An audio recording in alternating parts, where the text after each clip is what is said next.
Muri yeZimbabwe amuzara nhasi Promise Mkwananzi azodza ZANU-PF banga atinyasowadza chokwadi achiti aiwa ndimuri kukonzeresa kutambura nekuda kwekumisuse malaws. Ndobva aposta nevidhio achiratidza aiwa mapurisa achinyatsokukwara achitokwara achitopoza kutobuda ropa nekuda kuvhuniwa kana kutyorwa kwemutemo kuri kuitwa neZANU-PF. Muri Zimbabwe sada mapinda mashoko ataurwa naPromise Mkwananzi ukudzaiva usubscribe like utina on the bell icon tamuchana maupdates anokupa pano paZim News Live. Nocha anoposta video ubatura mashoko ekuti what the collapse of the rule of law benefits those who caused the lawlessness in the first place. It also diminishes the standing of the police and leads to the further danger in possible total collapse with unintended consequences. Ndo mashoko anoachitaura obva uyabva posta video iro ramuri kuona rava kuplaya iro.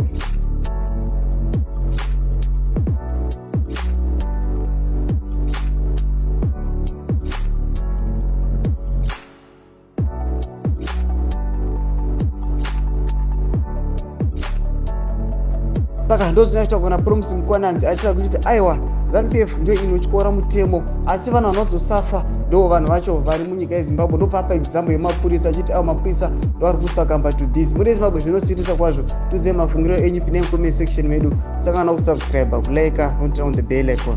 Tamuchera maupdates anokupa pano paZim News Live.